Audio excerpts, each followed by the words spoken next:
time we give back. Sow a seed and show someone where love's at. Even if you don't give a dime, give your heart and share your time. Help somebody else in life. Give back. Let's give back. Welcome to this episode of Ignite, Empower, Transform, where we showcase urban superheroes here in the Bronx and around the world. Today, we are going to interview a very special guest, all the way from Taiwan. But as you can see, we're not in our studio today because, like so many media operations, we are bound by the unfortunate coronavirus and are limited to trying to communicate and promote the things that we feel are vital in our show programming in different ways. So today, I'm at home in my office and recording our show from here. But let's get right into our next guest. Welcome, Brother Rosanna Pearson, to our show, Ignite, Empower, Transform, all the way from Taiwan. What's up, brother? How you doing, bro? So good, man. Good to finally link up with you. Good to talk to you. Yes, sir. Actually, Wesahana is my name. Is very unorthodox. Let me make sure I get this right. Wesahana. There we go. Good. People always call me Wes, but Wesahana is fine. Either one. Which do you prefer, Wes or Wesahana? Wes. It's been Wes since kindergarten. Wes. Okay, so Wes, what's going on, man? How are man. things? You sent me a couple of clips. Let's get right into this coronavirus thing. Okay. You sent me a couple of clips. You know, right here in the United States, we're in the midst of this crisis with the coronavirus situation. In Taiwan, they handled it, and I had the opportunity to listen to the audio presentation that you sent us about how they did it. And can you just kind of give the audience a sense as to the level of precaution that you guys take? Because you guys are heavily prepared, and I was very impressed with what I heard. So right now, people who live in Taiwan feel quite lucky to be here because nothing is shut down. Life has reduced itself to a slower pace, but we're still going to work every day. Restaurants, bars, movie theaters are still open. They're operating at a lower capacity, but that comes from a number of reasons, and we have a sense of security here. That comes from anything from the cultural psyche of the people, some of their habits from day to day, the fact that they dealt with pandemics like this almost 20 years ago in the early 2000s with SARS and MERS, and it rendered them with a level of preparedness that they've carried into the present time right now. So yeah, we've had very few cases here. I think about a month ago there were just over 100 cases. Up to now, it's jumped up to just over 300, and there are roughly 23 million people in this country. Yeah, so it's rather remarkable when you think about the numbers, and then the detail in terms of preparation and control was amazing.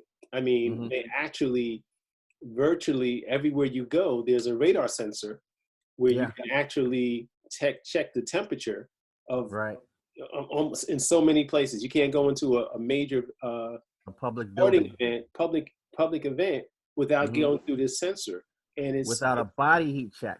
They check your body heat, and they actually give you either a stamp or a sticker in every building you go to that says either you're clear or you're not clear. That is remarkable, man. And that's absolutely the way in which you can control a pandemic, you know? Exactly. The United States, supposedly the most powerful country on the planet. In the world, whatever. And we don't seem to have that level of vision, that level of technology, the extensiveness of the technology that you guys have, the thoroughness in terms of preparation. You're trying to keep your people on this planet over there. Now, do you consider yourself still an American? I mean, I know you've been over there. Yeah, I've lived in Asia on and off for about 15 years. I'm an American by birth, by culture, by values, things like that. I've made this place my home. I'm not sure if it will be permanently my home going into the future, but I will consider myself an American, definitely. Okay. Yeah. So just tell us about your journey from Hollis, Queens, South Side, Hollis, Queens, and South Side. Yeah. And when it's south side, we're talking about the south side of Queens. Jamaica, Queens. Jamaica, Yeah. Queens. So grew up in Southeast Queens, South Jamaica, St. Albans, this area. Like my grandmother's house was in Hollis. We moved over to Linden Boulevard when I was younger. I met you through my dad, and he ran an after-school tutoring center and also community center on Hollis Avenue. Had some great, excellent values instilled in me from this man over the course of my whole entire upbringing. A lot of people know my dad as a community leader, something of an activist. Finished from Buffalo State College in 2003. And I think I spent about a year at home, and I just wasn't really getting jobs or the opportunities that I wanted. So I said, let me just get out of this whole environment completely and take my chances, try my luck, and see what's out there for me abroad. And the one thing I knew I could do was teach English. Right. And I don't know how that notion popped into my head, but teaching English in other countries was, as far as I knew, a way to experience these other cultures, to live in other countries, and to not just be a transient, but to kind of immerse yourself in these different environments. And the first place I taught in 2005 was in southern China, which was like me just jumping into this mix of something totally different where people spoke no English. I was forced to learn Mandarin. I was forced to take on a new culture and be that far away from home and really test my own resilience. Right. And so I taught there for 2.5 years. I studied Mandarin at their local university. I've also taught up to now in the Netherlands, in South Korea, in Vietnam, in Hong Kong, and now I'm in Taiwan. I'm trying to think that should be, now I'm in Taiwan. I've been here for just over 3 years. I came actually also in Tokyo. I taught in Tokyo for about 1.5 years. And I moved from Tokyo to Taiwan because I wanted to pursue this project that I'm doing right now, which is our blog spot called Black Asian Magazine. And it's basically a way to build bridges between Black communities and Asian. Not to cut you off, man, but we're about to take a break, a brief station break. And then what we're going to do is we'll delve into your magazine, Black Asia, and we'll talk more about your experiences over there, because I find it rather remarkable, man. Because I remember you, because I was the dean at PS 118 in Holland. I went to PS 118. You came and you gave me I remember we talked about, we were trying to get you situated in the Department of Education at the time. Yeah. But I wanted to go abroad. Yeah, but you did the right thing. That's a good move for you, man. Okay. We'll be right back. I see you mobbing over her. Let's go. Let's mob. Let's crawl. Let's crawl. Let's crawl. Hey, yo, we mobbing. Come on, girl. Let's crawl. Hey, yo, let's crawl. Hey, yo, let's crawl. Hey, let's crawl. Hey, yo, let's crawl. Welcome back to this segment of Ignite, Empower, Transform. I'm your host, Hosea James Gavan II, and I'm here with Wes Pearson, coming in from Taiwan. Hey, brother. How you doing, brother? Remarkable journey, man. Yeah, it's been quite a few years on the road, definitely. That's what's up, man. Now, along the way, which has been your favorite spot? What has been the one place that you say, hey, this place is amazing? The place where I felt the most at home is probably when I lived in southern China, the capital city in that region, which was called Guangzhou. I used to go over there, and the reason I liked it is because it reminded me a lot of New York City, very cosmopolitan place, and I had a lot of friends there who were actually West African young men, and I used to go over there and hang out with them, and it just reminded me a lot of being back in Queens. So probably there. That's cool, man. So you're the founder and chief editor for Black Asia Magazine. That's right. BlackAsiaMagazine.com. Brother. All right. So I came to Taiwan to do this. I started this just over 3 years ago with just taking interviews with people I knew who were community leaders in Japan, also here in Taiwan.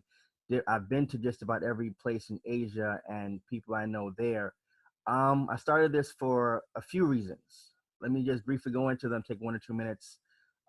These are the orders that Dr. John Heinrich Clarke gave us. Mm. Go out to these different Black communities. I have a clip on my YouTube channel with some Black people who are actually indigenous to the Philippines, and they look just like they could be from Queens or Brooklyn. I went out there to talk to them. Um, what keeps coming about when I do these interviews is the statement I keep hearing and that we agree on is that for our story to get told, then we have to tell it. Yeah. You know, I really don't like to watch American TV because me identifying as a Black man, I just feel insulted. So now I can do something about that. I can create a platform that says, all right, well, that over there, yeah, that someone else said that about us. If you want to know who we are and what we think and how we operate, there's some places you can look. Just look right here. What else would I say? Just I guess I got tired of being harassed by cops in Asia. Mm. And I've been in Tokyo or in Hong Kong. It's like, you know, some people come up to me and think maybe I'm into drugs or something like that. And I show them my ID and it's like, oh, you're American. Oh, okay. All right. So you can go on about your business. You're free. Or we were harassing you because we thought you were from Africa, which I'm like, yeah, that's not something you should be doing. I was talking with a good friend of mine about this a couple of nights ago. It's called Black Asian Magazine. It's devised as a way for us as different communities out here to build bridges inside of and between these different communities so we can network better, so we can share information. And most of the people I talk to are African American. And brothers and sisters out here from the States are doing phenomenally well. And Mm. that's another reason for the blog site is when you come out here, where's your landing zone? Where's your network of people who can provide you with the resources that you need to step into a life out here more successfully? So, but I talk to a lot of people from Africa and they kind of shy away from it. I've noticed that and most of the people out here who are Black are from Africa, and they're a little bit ahead of the curve as far as having their own communities established out here and living out here and having families out here. And I see that these communities are being more and more marginalized, and just these societies telling me like, you know, we're going to harass you unless you're on your side of town. We're the more respectable people who are respected by society. You're supposed to be over there, and over here is kind of being ghettoized. And I saw that in a lot of different places. And so just sharing resources with all between all these different people, so that can kind of help all of us be on our feet and be stabilized and not have to deal with the discrimination that we have to deal with in most other parts of the world. I think there's an opportunity for us to have our own segment of society. You know, And yeah. you had talked about being offended by by I guess Media stereotypes. here in America. Uh-huh. The irony is, and you're in Asia now, but Yeah. but Asians here in America right now are really going through it. Yeah, They're having a I've tough time. witnessed You some might of have that. heard. Yeah. Unfortunately, they've been subjected to some pretty intense, Pretty harsh treatment, pretty cruel very treatment. harsh treatment, man, unfair treatment. And it's embarrassing to be an American and to know that even in this day and age that we're going to still have that level of discrimination, that level of abuse, that level of just insensitivity. And unfortunately, it started at the top from what I can see. It didn't start at the top, but the person at the top didn't help matters by the way in which he communicated certain things. So how is America at this time viewed in Asia? America is kind of viewed through the lens of Donald Trump being the president, which is not So a good speak to thing that. anywhere. Which is not a good thing anywhere. He's someone who's just not very familiar with the issues. He's someone who does what he wants, and he is coming to typify what Americans are: fat, ignorant, racist, and entitled. And yeah, it's the kind of thing where I think a lot of countries give us a little bit of slack, a little bit of leeway, and say, all right, that's the leader, and we know that the regular people aren't like that, and probably even don't support him. But the policies that he's implemented all over the world have caused a lot of different economies, a lot of different political societies to regress Right. from the progress that they were making before to something it's like, yeah, we don't know what's going on. And America being the most powerful country in the world and having the influence that America has, he's the wrong person to be in charge. Right. Right. So yeah, how are the American people viewed? Especially in Asia, it's not bad. It's not good. It's like American people out here are probably expats, foreigners. You live here, you make a significantly more money than other people do, and either you're a young person who likes to party a lot, or you're an older person who's a little bit more settled. Right. Yeah, that's pretty much in a nutshell what it is. So socially, Yeah. how are you enjoying that experience? Okay, so I'm a little bit more calm down and relaxed than I used to be a few years ago. It's easy to come and live out here and just get into a lot of parties. Right, I right, have a lot of fun. You do have a lot of disposable income and just enjoy your life out here. It's like I chose to be in Taiwan. Another reason is because it's in the middle of everything in Asia, and you're no more than a 3-hour flight, which costs like $100 to right. go any place you want to go in Asia. I'm like a couple of Absolutely. hours from Hong Kong, from Manila, from Bali, from Indonesia, from Korea, from Okinawa is right there. You can just go there and live, and just the income that you have gives you a standard of living that you probably wouldn't have anywhere else. There's a lot you can do with it. You sound like you've had some fun and some great adventures, man. Yeah, We'll I've have to had some talk about some of adventures. those experiences offline. Hey, Yeah, man, we can definitely do that. Yeah. Wes, we're gonna wrap up this episode, and I want to Okay. thank you, brother. We're gonna have you back to speak Uh-huh. with one of our subsidiaries in terms of programs for Rachel Cheeks presents Diversity and Inclusion Now, and you'll have another Okay. opportunity from a business standpoint to Mm-hmm. talk about your experiences, man. But and Ready when we you are. want to connect a young person for our other show, Becca's Constellation, because we would love to hear her interview one of the young expats, or at least Okay. the child of an expat that's living over Okay. there now. All right, brother? I have a few people in mind, definitely, brother. Okay, appreciate you, man. Yeah. Stay Okay. strong, brother. You too. Stay strong. All right. All right.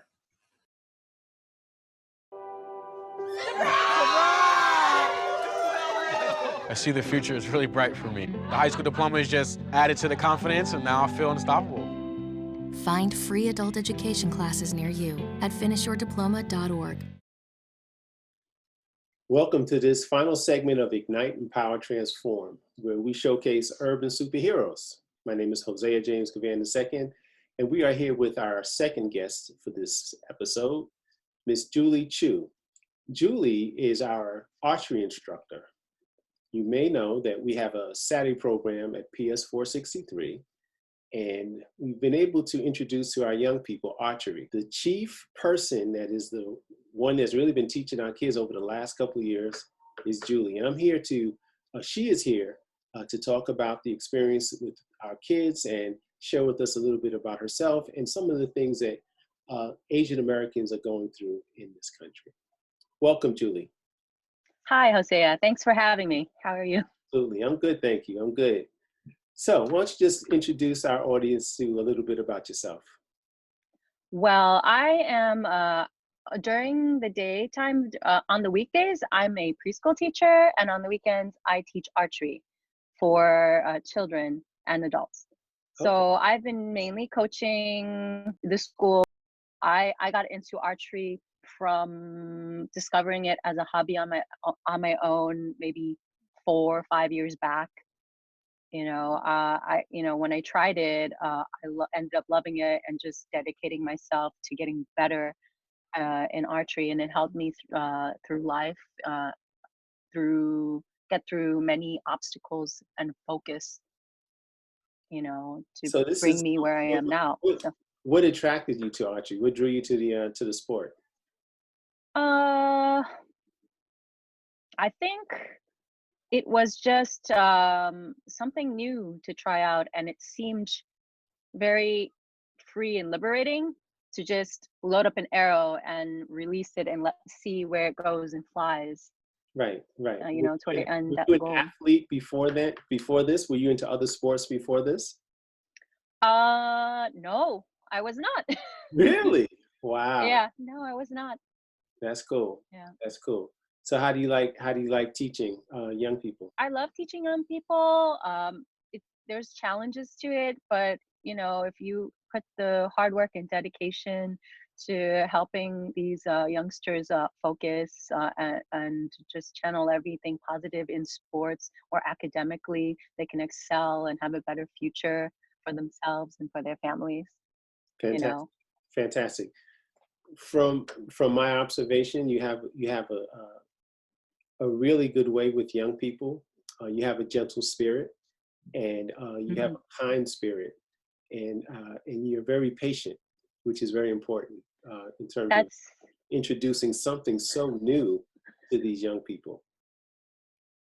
Yes, patience is the key, and to recognize signs and cues of how children are feeling when they are exposed to a new activity or sport, and how to assess and reassure them to feel comfortable and to learn and excel in their environment, you know. Absolutely, absolutely. And you're part of the Hidden Gems organization, right? You want to talk a little bit about how you got connected with that organization? So I became a part of Hidden Gems because I used to be a student. I took up archery classes with Hidden Gems when they had a location in Brooklyn. That's cool. And yes, and I dedicated myself to just training every day there and getting better to try to enter, state tournaments and any type of tournaments locally. And eventually, they liked how I was so focused and dedicated and knew everything about archery and form that Natasha, the founder and the creator, hired me, and I became a coach after taking my certifications for it. Wow. Yeah.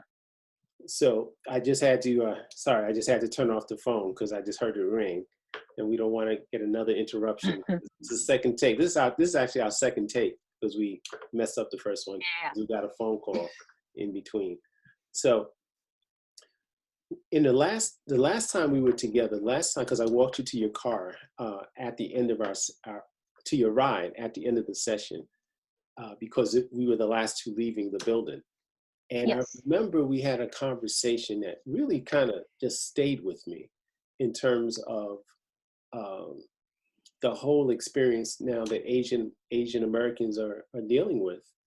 And it was just, I really didn't have any idea up until that conversation. And it seemed like after that conversation, then I'm starting to hear more and more about what's been happening, and particularly the last few months. You want to talk about some of the things that you shared with me?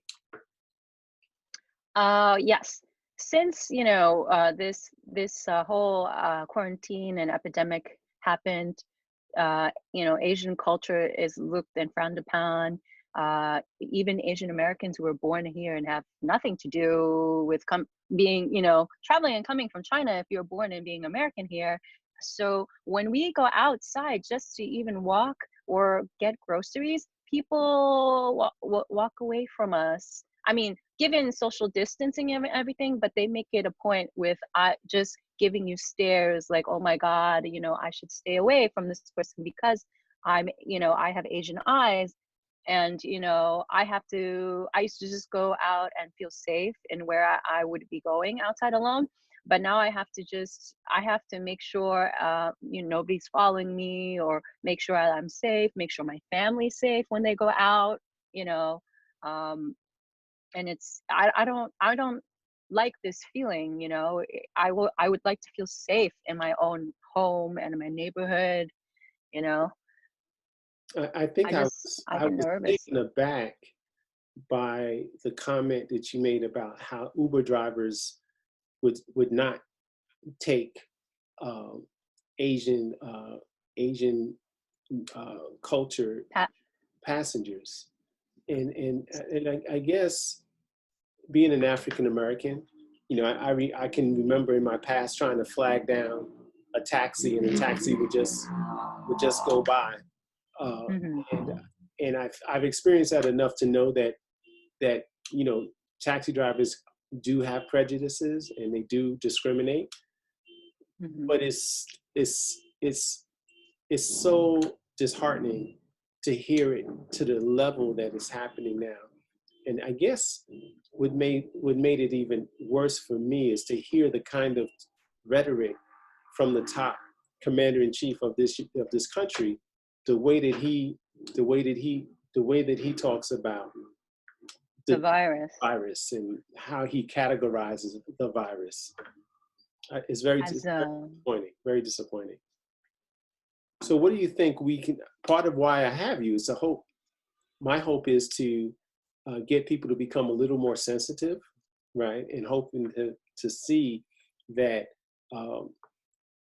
that we have to, as a nation, be a lot more tolerant and a lot more understanding and a lot more compassionate. And we're going to have to look past the rhetoric that we're hearing at the top and tap into our hearts and into our minds and just begin to do what's right in terms of how we treat people, because it's not happening the way it's supposed to. And we're not getting the proper example of what that type of compassion and sensitivity should be. In fact, it's the reverse.